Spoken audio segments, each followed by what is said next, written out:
Épître de Paul à Tite, chapitre 1.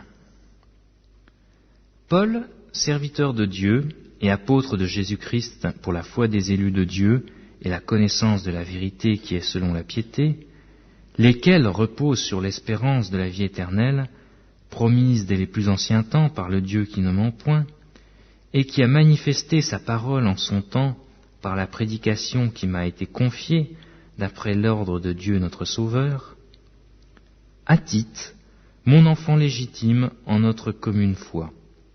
Que la grâce, la miséricorde et la paix te soient données de la part de Dieu le Père et du Seigneur Jésus-Christ, notre Sauveur. Je t'ai laissé en Crète afin que tu mettes en ordre ce qui y reste à régler, et que selon mes instructions, tu établisses des anciens dans chaque ville. S'il s'y trouve quelque homme irréprochable, mari d'une seule femme, ayant des enfants fidèles, qui ne soit ni accusé de débauche ni rebelle. Car il faut que l'évêque soit irréprochable, comme économe de Dieu, qu'il ne soit ni arrogant, ni coléreux, ni adonné au vin, ni violent, ni porté à un gain déshonnête, mais qu'il soit hospitalier, ami des gens de bien, modéré, juste, saint, tempérant, attaché à la vraie parole telle qu'elle a été enseignée, afin d'être capable d'exhorter selon la saine doctrine et de réfuter les contradicteurs. Il y a en effet, surtout parmi les circoncis, beaucoup de gens rebelles, de vains discoureurs et de séducteurs, auxquels il faut fermer la bouche. Ils bouleversent des familles entières, enseignant pour un gain honteux ce que l'on ne doit pas enseigner. L'un d'entre eux, leur propre prophète, a dit « Crétois, toujours menteur, méchante bête, ventre paresseux ». Ce témoignage est vrai.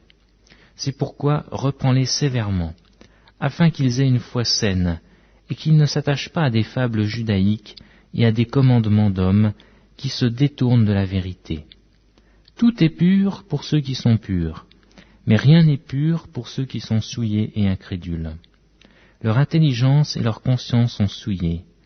Ils font profession de connaître Dieu, mais ils les renient par leurs œuvres, étant abominables, rebelles et incapables d'aucune bonne œuvre.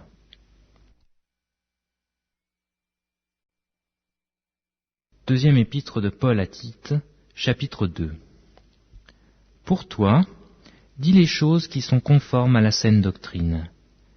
Dis que les vieillards doivent être sobres, honnêtes, modérés, saints dans la foi, dans la charité, dans la patience. Dis que les femmes âgées doivent aussi avoir l'extérieur qui convienne à la sainteté, n'être ni médisantes, ni adonnées aux excès du vin, qu'elles doivent donner de bonnes instructions, dans le but d'apprendre aux jeunes femmes et à aimer leurs maris et leurs enfants, à être retenues, chastes, occupées aux soins domestiques, bonnes, soumises à leurs maris, afin que la parole de Dieu ne soit pas blasphémée. Exhorte de même les jeunes gens à être modérés, te montrant toi-même à tous égards un modèle de bonnes œuvres, et donnant un enseignement pur, digne, une parole saine, irréprochable, afin que l'adversaire soit confus, n'ayant aucun mal à dire de nous. Exhorte les serviteurs à être soumis à leur maître, à leur plaire en toutes choses, à n'être point contredisants, à ne rien dérober, mais à montrer toujours une parfaite fidélité, afin de faire honorer en tout la doctrine de Dieu notre Sauveur.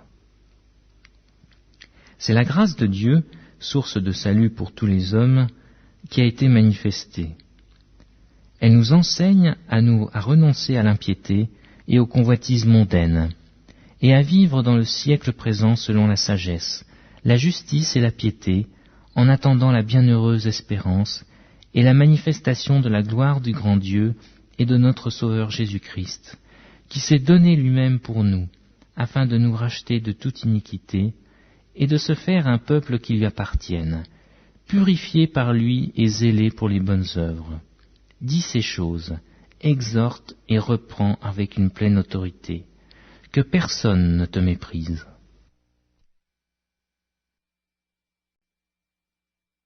Épître de Paul à Tite, chapitre 3. Rappelle-leur d'être soumis aux magistrats et aux autorités, d'obéir, d'être prêts à une toute bonne œuvre, de ne médire de personne, d'être pacifiques, modérés, pleins de douceur envers tous les hommes. Car nous aussi nous étions autrefois insensés, désobéissants, égarés, asservis à toute espèce de convoitise et de volupté, vivant dans la méchanceté et dans l'envie, dignes d'être haïs et nous haïssant les uns les autres.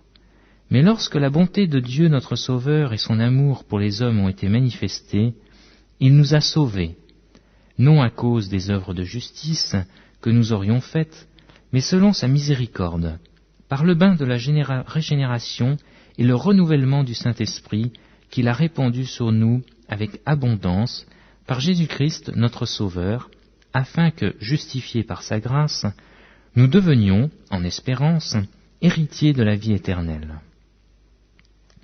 Cette parole est certaine, et je veux que tu affirmes ces choses, afin que ceux qui ont cru en Dieu s'appliquent à pratiquer de bonnes œuvres. Voilà ce qui est bon et utile aux hommes. Mais évite les discussions folles, les généalogies, les querelles, les disputes relatives à la loi, car elles sont inutiles et vaines. Éloigne de toi, après un premier et un second avertissement, celui qui provoque des divisions, sachant qu'un homme de cette espèce est perverti, et qu'il pêche en se condamnant lui-même. Lorsque je t'enverrai Artémas ou Tychique, hâte-toi de venir me rejoindre à Nicopolis, car c'est là que j'ai résolu de passer l'hiver. Aie soin de pourvoir au voyage de Zénas, le docteur de la loi, et d'Apollos, en sorte que rien ne leur manque. Il faut que les nôtres aussi apprennent à pratiquer de bonnes œuvres, pour subvenir aux besoins pressants, afin qu'ils ne soient pas sans produire des fruits. Tous ceux qui sont avec moi te saluent. Salue ceux qui nous aiment dans la foi. Que la grâce soit avec vous tous. Amen.